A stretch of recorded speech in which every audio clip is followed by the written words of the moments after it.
ಸವಿ ಕನ್ನಡ 1ನೆಯ ತರಗತಿ ಭಾಗ 1 ಇದರಲ್ಲಿರುವ ಪಾಠ 3 ಪಾಠ ಪೂರ್ವ ಚಟುವಟಿಕೆ ಅ ಚಿತ್ರ ತೋರಿಸಿ ಪದ ಹೇಳಿಸಿ 1 ಮೂಗು 2 ಕಣ್ಣುಗಳು 3 ಎಲೆಗಳು 4 ಹೂಗಳು 5 ಕೈ ಬೆರಳುಗಳು ಊಟದ ಆಟ ಇದು ಒಂದು ಪದ್ಯ. ಇದನ್ನು ಬರೆದಂತಹ ಕವಿ ಜಿ.ಪಿ. ರಾಜರತ್ನಂ.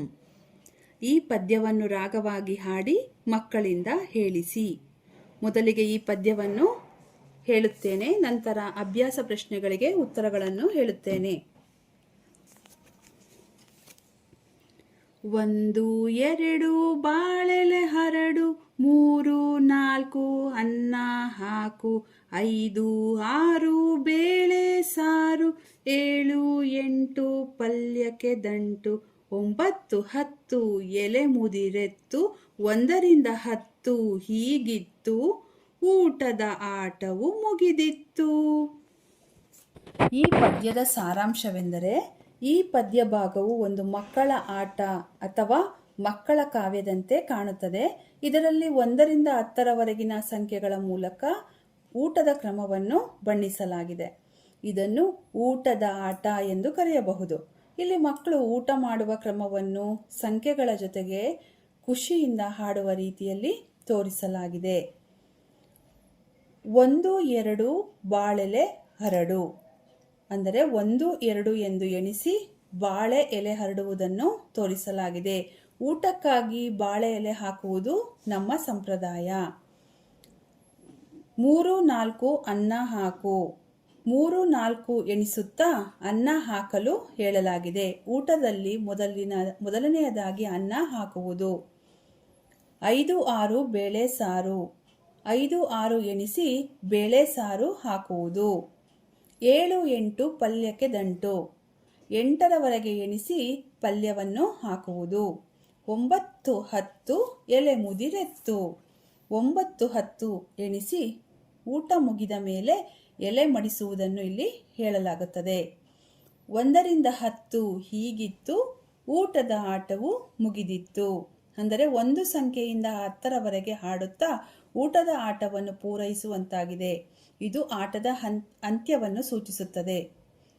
ಒಟ್ಟು ತಾತ್ಪರ್ಯವೆಂದರೆ ಈ ಪದ್ಯವು ಮಕ್ಕಳಿಗೆ ಸಂಖ್ಯೆ, ಗುರುತು, ಊಟದ ಕ್ರಮ ಮತ್ತು ಸಂಸ್ಕೃತಿಯ ಸಂಭ್ರಮವನ್ನು ಕಲಿಸಲು ನೆರವಾಗುತ್ತದೆ. ಆಟದ ಮೂಲಕ ಪಾಠ ಕಲಿಸುವ ಸರಳ ಮನೋರಂಜಕ ವಿಧಾನವಾಗಿದೆ.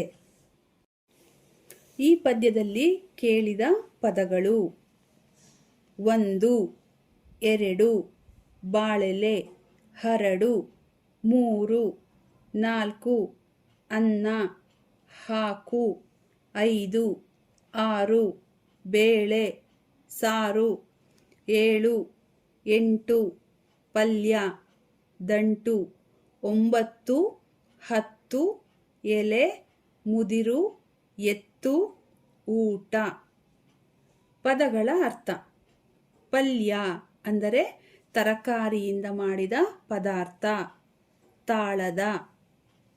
ದಂಟು ಅಂದರೆ ಒಂದು ಜಾತಿಯ ತರಕಾರಿ, ಸೊಪ್ಪು.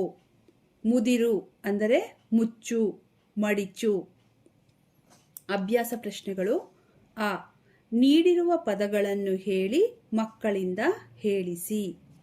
1 2 3 4 5 6 7 8 9 10. ಆ ಈ ಪ್ರಾಸಪದಗಳನ್ನು ಹೇಳಿ ಮಕ್ಕಳಿಂದ ಹೇಳಿಸಿ.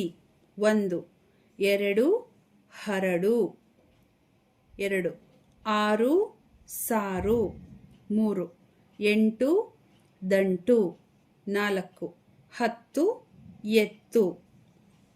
ಈ ಪದ್ಯದ ಸಾಲುಗಳನ್ನು ಕೆಳಗೆ ನೀಡಿದೆ. ಆ ಸಾಲುಗಳಲ್ಲಿ ಒಂದೊಂದು ಪದವನ್ನು ಬಿಡಲಾಗಿದೆ. ಬಿಟ್ಟಿರುವ ಪದವನ್ನು ಮಕ್ಕಳಿಂದ ಹೇಳಿಸಿ. 1 1 2 ಬಾಳೆಲೆ ಹರಡು 2 3 4 ಅನ್ನ ಹಾಕು 3 5 6 ಬೇಳೆ ಸಾರು. 4 7 8 ಪಲ್ಯಕ್ಕೆ ದಂಟು. 5 9 10 ಎಲೆ ಮುದಿರೆತ್ತು. ಈ ಚಿತ್ರಗಳನ್ನು ತೋರಿಸಿ ಪಕ್ಕದಲ್ಲಿರುವ ಪ್ರಶ್ನೆಗಳನ್ನು ಕೇಳಿ ಮಕ್ಕಳಿಂದ ಉತ್ತರ ಪಡೆಯಿರಿ. ಮೊದಲನೆಯ ಹಣ್ಣು. ಈ ಹಣ್ಣಿನ ಹೆಸರೇನು? ಈ ಹಣ್ಣಿನ ಹೆಸರು ಮಾವಿನ ಹಣ್ಣು. ಇಲ್ಲಿ ಎಷ್ಟು ಹಣ್ಣಿದೆ? ಇಲ್ಲಿ ಒಂದು ಮಾವಿನ ಹಣ್ಣಿದೆ. 2 ಈ ಚಿತ್ರದಲ್ಲಿರುವ ಹಣ್ಣಿನ ಹೆಸರೇನು? ಈ ಚಿತ್ರದಲ್ಲಿರುವ ಹಣ್ಣಿನ ಹೆಸರು ಸೇಬು. ಇಲ್ಲಿ ಎಷ್ಟು ಹಣ್ಣುಗಳಿವೆ? ಇಲ್ಲಿ 2 ಸೇಬು ಹಣ್ಣುಗಳಿವೆ. 3 ಈ ಚಿತ್ರದಲ್ಲಿರುವ ಹಣ್ಣಿನ ಹೆಸರೇನು? ಈ ಚಿತ್ರದಲ್ಲಿರುವ ಹಣ್ಣು ಬಾಳೆಹಣ್ಣು. ಇಲ್ಲಿ ಎಷ್ಟು ಹಣ್ಣುಗಳಿವೆ? ಇಲ್ಲಿ 3 ಬಾಳೆ ಹಣ್ಣುಗಳಿವೆ. 4 ಈ ಚಿತ್ರದಲ್ಲಿರುವ ಕಾಯಿಗಳ ಹೆಸರೇನು? ಈ ಚಿತ್ರದಲ್ಲಿರುವ ಕಾಯಿಗಳ ಹೆಸರು ತೆಂಗಿನಕಾಯಿ. ಇಲ್ಲಿ ಎಷ್ಟು ಕಾಯಿಗಳಿವೆ? ಇಲ್ಲಿ 4 ತೆಂಗಿನಕಾಯಿಗಳಿವೆ. ಈ ಚಿತ್ರದಲ್ಲಿರುವ ತರಕಾರಿಯ ಹೆಸರೇನು? ಈ ಚಿತ್ರದಲ್ಲಿರುವ ತರಕಾರಿಯ ಹೆಸರು ಬೆಂಡೆಕಾಯಿ. ಇಲ್ಲಿ ಎಷ್ಟು ಕಾಯಿಗಳಿವೆ?